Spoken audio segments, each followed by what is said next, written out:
வந்து அவருக்கு போடக்கூடிய ஓட்டுகளை எப்படி கன்சல்டேட் பண்றதுக்கான வியூகம் வச்சிருக்கீங்க? ஆனா என்னை பொறுத்தவரை விஜய் அவர் பிரச்சாரத்திற்கு முறையாக அனுமதி கொடுக்க வேண்டும் என்பதில் நான் தெளிவாக இருக்கின்றேங்க. நான் இந்த நாட்டினுடைய ஒரு குடிமகனாக அனுமதி கொடுக்கணும். விஜய்க்கு கூட்டம் சேர்றாங்க, கூட்டம் சேரல, எப்படி இருந்தாலும் கூட காவல்துறை எண்ணிக்கை அதிகப்படுத்தணும். இதெல்லாம் தேர்தல் ஆணையத்தினுடைய கடமை. இல்லை உங்களுக்கு கூட்டம் சேருது நாங்கள் பர்மிஷன் கொடுக்க மாட்டோம், அதெல்லாம் அரசியல் ஏற்றுக்க முடியாதுங்கண்ணா. தேர்தல் களம் என்று வந்த பிறகு எல்லா தலைவர்களுக்கும் நீங்கள் முறையாக அனுமதி கொடுத்து முறையாக அந்தந்த கூட்டத்திற்கு ஏற்ப ஒரு ஸ்கேல் ஆஃப் டிப்ளாய்மெண்ட் நீங்கள் போடுங்க. ஏன்னா இதுதான் பப்ளிக்கு செக்யூரிட்டி மட்டும் இல்லை, பப்ளிக் ரிஸ்க் ஏதாச்சும் இருந்தால் கூட அதை அவாய்ட் பண்ணுறக்காக. இரவு நேரத்தில், பகல் நேரத்தில் ஓப்பன் ட்ரெயின், சில இடத்துல ட்ரைனேஜ் ஓப்பனாக இருக்கும், யாரும் விழுந்து விடக்கூடாது. அதனால் இல்லை உங்களுக்கு கூட்டம் அதிகமாக சேரும், நாங்கள் அனுமதி கொடுக்க மாட்டோம் என்று தேர்தல் நடத்தக்கூடிய அதிகாரிகள் சொன்னாங்கன்னா அந்த கருத்து ஜனநாயகத்தில் ஏற்புடையது கிடையாது. நீங்கள் ஸ்கேல் ஆஃப் டிப்ளாய்மெண்ட் அதிகப்படுத்தி பொதுமக்களுக்கு பாதுகாப்பு கொடுத்து தலைவர்களுக்கு பேசுவதற்கு அந்த கேப்பை ஏற்படுத்தி கொடுங்க. அதனால் இந்த விஷயத்தில் தமிழக வெற்றி கழகத்தினுடைய தலைவர் திரு விஜய் அவர்கள் தமிழகத்தில் அனுமதி கோரும் பொழுது அதை எலெக்ஷன் கமிஷன் கொடுக்கணும். கொடுக்கலினா இன்னைக்கு இவங்களாம் பேச ஆரம்பிச்சிட்டாங்க. தேர்தல் ஆணையம் நடுநிலைமையா இருக்கா? இன்னுமே தமிழகத்தினுடைய அதிகாரிகள் தேர்தல் ஆணையத்தினுடைய கண்ட்ரோல் இருக்காங்களா?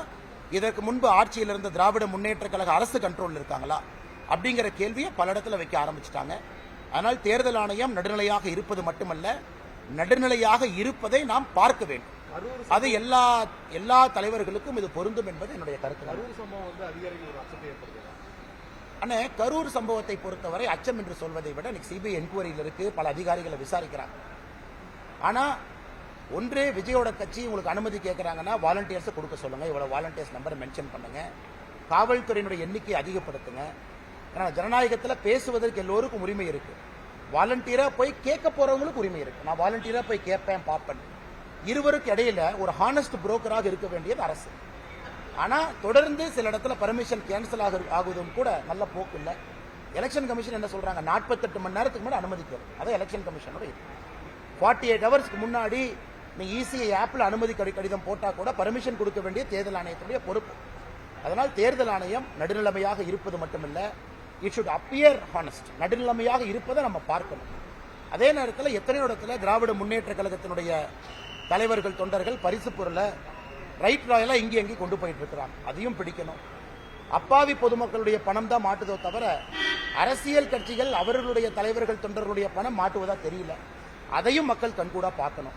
இந்த கடைசி 5 நாளில் இலவசத்தை அள்ளி தெளிப்பது, அதையும் தேர்தல் ஆணையம் நடவடிக்கை எடுக்கணும். இதெல்லாம் பார்த்தா தான் தமிழ்நாட்டில் ஒழுங்காக தேர்தல் நடத்தப்பட்டதுன்னு அப்பதான் சொல்ல முடியும். நேற்று அந்த நாமினேஷன் ஸ்க்ரூட்டனி அந்த ப்ராசஸ் பல இடத்துல நமக்கு மகிழ்ச்சி அளிக்கும் வகையில் இல்லை, பல இடத்துல நேர்மையாக அது இல்லை. அதெல்லாம் தேர்தல் ஆணையம் நேரடியாக தலையிட்டு சம்பந்தப்பட்ட அதிகாரிகள் யார் இருக்கிறாங்களோ அவங்கள்ட்ட தலையிட்டு நடவடிக்கை எடுக்கணும். தெற்குல நேற்று வந்து ஆக்சுவலாக வந்து பிரச்சாரம் செய்த செந்தில் பாலாஜி உங்கள்கிட்ட என்னதுங்க, ரொம்ப நாளாக நான் வந்து அண்ணாமலைகிட்ட ஒரு விஷயத்த கேட்குறேங்க, அரவக்குறிச்சியில் போட்டிட்டப்ப அவன் வாக்காளர்களுக்கு 1000 பணம் கொடுத்தாரா இல்லையாங்கிறத அவரிடம் மீடியாக்காரங்க நீங்க கேட்டு. அண்ணா மீடியாக்காரங்க நீங்க நாளை காலையில் அரவக்குறிச்சி போங்க, நீங்க போறதுக்கான பஸ் டிக்கெட்டோ நீங்க போறதுக்கான கார் செலவோ நான் கொடுக்குறேன். நீங்க அரவக்குறிச்சி மக்கள்கிட்டலாம் போய் பேசிட்டு அண்ணாமலை கொடுத்தாரான்னு போய் கேட்டுட்டு வாங்க, அண்ணாமலை என்கரேஜ் பண்ணாரான்னு கேட்டு வாங்க.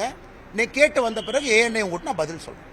ஆனா பஸ் டிக்கெட் என்னோடது, ஏஎன்ஐக்கு நான் கொடுக்குற பஸ் டிக்கெட் என்னோடது. காலைல போயிட்டு அண்ணாமலை வந்து எங்கேயாவது கொடுத்தாரா, அண்ணாமலை ஆளுக லெப்ட் ரைட்ல வச்சுக்கிட்டு அண்ணாமலை போய் கொடுக்க சொன்னாராம். அதனால தான் கோயம்புத்தூர்ல தெளிவாக நான் சொன்னேன், எனக்கு தெரியாம யாராவது கொடுத்தா கூட நான் உரிச்சு எடுத்துருவேன். எனக்கு தெரியாம கூட யாரும் கொடுக்கக்கூடாது. அரசியலை பொறுத்தவரை நான் ஒரு ஹானஸ்டியை கொண்டு வந்திருக்கேன். அது தமிழகத்தில் புதுசு, அது பல பேர்த்த உறுத்தி இருக்கு. இன்னைக்கு செந்தில் பாலாஜி மாதிரி ஆள் சொல்றதெல்லாம் நீங்க ஏஎன்ஐல கேட்கிற அளவுக்கு வந்துட்டீங்க. ஒரு 1ஆம் நம்பர் புரோக்கர் ஜெயிலில் 300 நாளைக்கு மேல இருந்தாரு. அவருடைய சொந்த தம்பி 1.5 வருஷம் அக்யூஸ்டா இருந்த ஒரு ஆள் இன்னைக்கு கரூர்ல பேசிட்டு இருக்கான். இந்த கேள்வி அவங்ககிட்ட கேட்கணும்ல.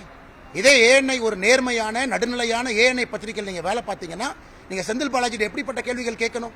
ஏஎன்ஐல அப்படியே வெண்ண தலைவர் மாதிரி தடவை தானே கேட்டுட்டு இருக்கிறீங்க, வெண்ண தலைவர் மாதிரி கேட்கறீங்க. ஒரே நிமிஷம் அண்ணா, நீங்க கேட்ட கேள்விக்கு பதில் சொல்றதுக்கு எனக்கு உரிமை இருக்கு. தலைவா நீங்க கேட்டீங்க, பதில் நான் சொல்றேன், நீங்க கேட்கணும். பதில் கொஞ்சம் சுடும், பதில் கொஞ்சம் சுடும். ஏஎன்ஐக்கு பதில் சுடும். நீங்க கேட்டீங்க, கேட்கறத பொறுமையா கேட்கணும். ஏன்னா நீங்க 5 நிமிஷமா தாண்டிக்கிட்டே இருந்தீங்க. 5 நிமிஷமா ஏஎன்ஐல தாண்டிக்கிட்டு இருந்தனால ஏஎன்ஐக்கு அந்த பதில கேட்கிறேன். கரூர்ல போய் ஏஎன்ஐ செந்தில் பாலாஜி போடுற பட்டியை கவர் பண்ணீங்களா ஏஎன்ஐல ஸ்டோரி? அப்ப என்ன நடுநிலைமையான பத்திரிக்கை நீங்க? என்ன இந்தியாவில் நம்பர் 1 நியூஸ் அக்ரிகேட்டர் நீங்க? என்ன நியூஸ் அக்ரிகேட்டர்? ஏஎன்ஐல ஒரு ஸ்டோரி இது வரைக்கும் கரூர்ல செந்தில் பாலாஜி போட்ட பட்டியை கவர் பண்ணிருக்கீங்களா? கவர் பண்ணீங்களா?